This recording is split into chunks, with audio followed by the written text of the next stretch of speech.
பிப்ரவரி 5ஆம் தேதி அன்று நடைபெறவுள்ள ஈரோடு கிழக்கு சட்டமன்ற தொகுதிக்கான இடைத்தேர்தலை அதிமுக புறக்கணிக்கிறது என்று அக்கட்சியின் பொதுச் செயலாளர் எடப்பாடி பழனிசாமி கூறியுள்ளார். அதற்கான காரணங்களையும் அவர் பட்டியலிட்டுள்ளார். இது தொடர்பாக அவர் வெளியிட்டுள்ள அறிக்கையில், முந்தைய இடைத்தேர்தல்களைப் போலவே நடைபெறவுள்ள ஈரோடு கிழக்கு சட்டமன்ற தொகுதிக்கான இடைத்தேர்தலிலும் நிர்வாகத்திறனற்ற திமுகவின் ஸ்டாலின் மாடல் அரசின் அமைச்சர்களும் திமுகவினரும் ஆட்சி அதிகாரத்தை தவறாக பயன்படுத்துவார்கள் என்பதாலும் பணபலம், படைபலத்துடன் பல்வேறு அராஜகங்கள் மற்றும் வன்முறைகளை கட்டவிழ்த்துவிட்டு மக்களை சுதந்திரமாக வாக்களிக்க விடமாட்டார்கள் என்பதாலும் தேர்தல் சுதந்திரமாகவும் நியாயமாகவும் நடைபெறாது என்பதாலும் ஈரோடு கிழக்கு சட்டமன்ற தொகுதிக்கான இடைத்தேர்தலை அதிமுக புறக்கணிக்கிறது என்று கூறியுள்ளார். இதேபோல் அதிமுக கூட்டணியில் இடம்பெற்றுள்ள தேமுதிகவும் இந்த தேர்தலை புறக்கணிப்பதாக அறிவித்துள்ளது. ஈரோடு கிழக்கு இடைத்தேர்தலில் திமுக வேட்பாளராக வி.சி. சந்திரகுமார் அறிவிக்கப்பட்டுள்ளார். இது தொடர்பாக திமுக தலைவர் மு.க. ஸ்டாலின் வெளியிட்டுள்ள அறிக்கையில், நடைபெறவுள்ள ஈரோடு கிழக்கு சட்டப்பேரவை தொகுதி இடைத்தேர்தலில் காங்கிரஸ் கட்சியுடன் கலந்து பேசியதில் திமுக இந்த தொகுதியில் போட்டியிடுவதாக முடிவு எடுக்கப்பட்டது. திமுக தலைமையிலான கூட்டணி கட்சிகள் ஆதரவுடன் கட்சியின் வேட்பாளராக திமுக கொள்கை பரப்பு இணைச் செயலாளர் வி.சி. சந்திரகுமார் போட்டியிடுவார் என்று தெரிவிக்கப்பட்டுள்ளது.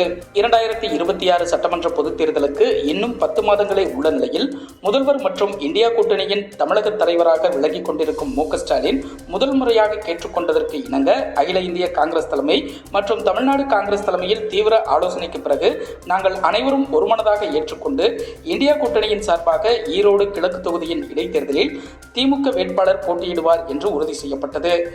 திமுக வேட்பாளரை பெருவாரியான வாக்குகள் வித்தியாசத்தில் வெற்றி பெறச் செய்வோம் என்று தமிழ்நாடு காங்கிரஸ் கமிட்டியின் தலைவர் செல்வப்பிறந்தகை தெரிவித்துள்ளார். ஆளுநர் உரைக்கு நன்றி தெரிவிக்கும் தீர்மானத்தின் மீதான விவாதத்துக்கு பதிலளித்து பேசிய முதல்வர் மு.க. ஸ்டாலின், பெண்களுக்கு எதிரான பாலியல் குற்ற வழக்குகளை விசாரிக்க மதுரை, திருநெல்வேலி, கோயம்புத்தூர், சேலம், திருச்சி, சென்னை மற்றும் சென்னையின் சுற்றுப்புற பகுதிகளில் 7 தனிச்சிறப்பு நீதிமன்றங்கள் புதிதாக அமைக்கப்படும் என்று அறிவித்தார்.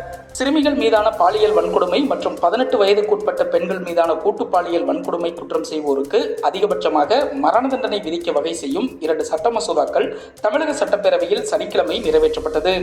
RSS சங் பரிவார் கும்பலில் கரைந்து போன சீமான், பெரியாரையும் நாட்டு முன்னேற்றம் மற்றும் வளர்ச்சிக்கும் பாடுபட்ட பெரியோர்களையும் இழிவுபடுத்தி அவமதித்து மூட பழக்க வழக்கங்களுக்கு உயிரூட்டும் முயற்சியில் ஈடுபடும் சீமானின் தரம் தாழ்ந்த செயலை கடுமையாக கண்டிக்கிறோம் என்று இந்திய கம்யூனிஸ்ட் கட்சியின் மாநில செயலாளர் முத்தரசன் தெரிவித்துள்ளார். பெரியாரை கொச்சைப்படுத்தும் சீமானுக்கு தக்க பாடம் புகட்ட வேண்டும் என மதிமுக பொதுச் செயலாளர் வைகோ தெரிவித்துள்ளார்.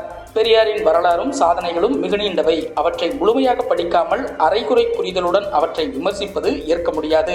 அவரது புகழ் வெளிச்சத்தை அரைகுறை அவதூறுகளால் ஒருபோதும் மறைக்க முடியாது என்று பாமக தலைவர் அன்புமணி ராமதாஸ் கூறியுள்ளார். நாம் தமிழர் கட்சியை கலைத்துவிட்டு சீமான் பாஜகவில் சேர வேண்டும் என்று சிவகாசியில் மாணிக்கம் தாகூர் MP கூறியுள்ளார்.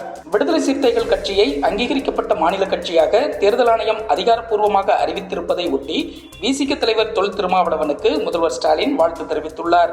இதனிடையே சீமான் தலைமையிலான நாம் தமிழர் கட்சிக்கு மாநில கட்சி அங்கீகாரம் வழங்கி இந்திய தேர்தல் ஆணையம் உத்தரவிட்டுள்ளது. அருப்புக்கோட்டை நகரில் புதிய ரயில் பாதையை ரத்து செய்த திமுக அரசை கண்டித்து வரும் 20ஆம் தேதி மாபெரும் போராட்டம் நடத்தப்படும் என்று பாஜக மாநில தலைவர் அண்ணாமலை அறிவித்துள்ளார்.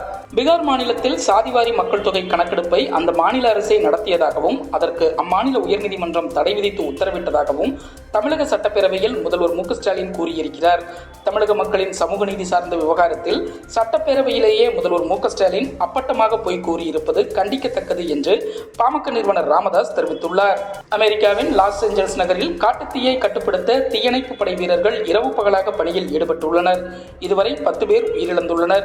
முன்னெச்சரிக்கையாக 4 லட்சம் பேர் வெளியேற்றப்பட்டுள்ளனர். 10,000க்கும் மேற்பட்ட வணிக கட்டடங்கள், 30,000க்கும் மேற்பட்ட வீடுகள் தீயில் எரிந்து நாசமாகியுள்ளன. சுமார் 13 லட்சம் கோடி ரூபாய் அளவுக்கு பொருட்சேதம் ஏற்பட்டுள்ளதாக தகவல்கள் தெரிவிக்கின்றன. இதனிடையே இந்த இக்கட்டான சூழலை பயன்படுத்தி லாஸ் ஏஞ்சல்ஸ் நகரில் திருட்டுச் சம்பவங்கள் அதிகரித்து வருகின்றன. இதை தடுக்க காட்டுத்தீ பரவும் இடங்களில் ஊரடங்கு அமல் செய்யப்பட்டிருக்கிறது. திருடர்கள் பலரும் கைது செய்யப்பட்டுள்ளனர். திருட்டுக்களை தடுக்க அமெரிக்க தேசிய படையைச் சேர்ந்த வீரர்கள் பாதுகாப்பு பணியில் ஈடுபடுத்தப்பட்டுள்ளனர்.